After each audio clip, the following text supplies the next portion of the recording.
Assalamualaikum warahmatullahi wabarakatuh. Saya Iip Alpiani. Di sini saya akan memaparkan materi yang berjudul Kajian Kurikulum PAI di Madrasah. 1. Pengertian kurikulum. Secara harfiah, kurikulum berasal dari bahasa Latin curriculum yang berarti bahan pengajaran.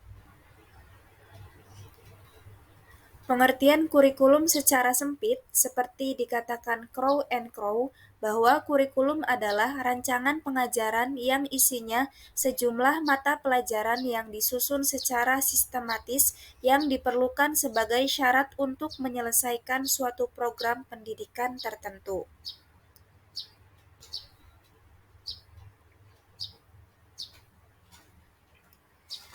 Konsep kurikulum. Yang pertama, kurikulum sebagai substansi. Kurikulum dipandang sebagai suatu rencana kegiatan belajar bagi murid-murid di sekolah atau sebagai suatu perangkat tujuan yang ingin dicapai. Kedua, kurikulum sebagai suatu sistem, yaitu sistem kurikulum. Sistem kurikulum merupakan bagian dari sistem persekolahan, sistem pendidikan, bahkan sistem masyarakat. Suatu sistem kurikulum mencakup struktur personalia dan prosedur kerja, cara menyusun, melaksanakan, mengevaluasi, dan menyempurnakan suatu kurikulum. Hasil dari sistem kurikulum adalah tersusunnya suatu kurikulum. Fungsi sistem kurikulum adalah cara memelihara kurikulum agar tetap dinamis. Ketiga, kurikulum sebagai bidang studi, yaitu bidang studi kurikulum. Kurikulum sebagai suatu bidang studi merupakan bidang kajian para ahli kurikulum serta ahli pendidikan dan pengajaran. Tujuan kurikulum sebagai bidang studi adalah mengembangkan ilmu tentang kurikulum dan sistem kurikulum. Mereka yang mendalami bidang kurikulum mempelajari konsep-konsep dasar tentang kurikulum melalui studi kepustakaan serta berbagai kegiatan penelitian dan percobaan. Mereka menemukan hal-hal baru yang dapat memperkaya dan memperkuat bidang studi kurikulum. Unsur-unsur dasar kurikulum.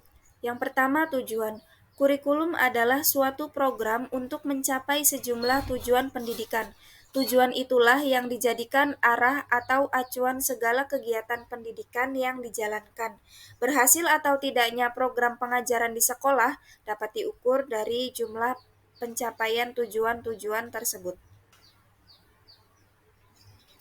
Yang kedua, isi kurikulum. Isi kurikulum adalah sesuatu yang diberikan kepada anak dalam kegiatan belajar mengajar dalam rangka mencapai tujuan pembelajaran. Isi kurikulum meliputi jenis-jenis bidang studi yang diajarkan dan isi program masing-masing studi tersebut. Jenis-jenis bidang studi ditentukan agar dasar tujuan institusional sekolah yang bersangkutan berdasarkan kemampuan suatu bidang studi menopang tujuan. Isi program suatu bidang studi yang diajarkan sebenarnya merupakan isi kurikulum itu sendiri, atau disebut juga sebagai silabus. Silabus biasanya dijabarkan dalam bentuk pokok-pokok bahasan dan subpokok-subpokok bahasan, serta uraian bahan pelajaran. Uraian bahan pelajaran inilah yang dijadikan dasar pengambilan bahan setiap kegiatan belajar mengajar di kelas atau oleh pihak guru. Penentuan pokok-pokok dan subpokok-subpokok bahasan didasarkan pada tujuan instruksional. Yang ketiga, organisasi. Organisasi kurikulum merupakan struktur program kurikulum berupa kerangka program-program pengajaran yang akan disampaikan kepada siswa. Keempat, strategi. Masalah strategi pelaksanaan kurikulum di sekolah dapat dilihat dalam cara yang ditempuh dalam melaksanakan pengajaran, penilaian, bimbingan dan konseling, pengaturan kegiatan sekolah secara keseluruhan, pemilihan metode pengajaran, alat atau media pengajaran, dan sebagainya.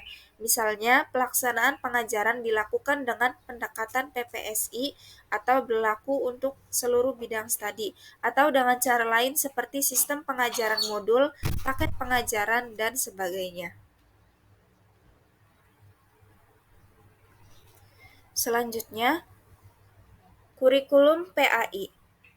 Dasar kurikulum pendidikan Islam yaitu dasar agama, dasar falsafah, dasar psikologis, dasar sosial, dan dasar organisatoris.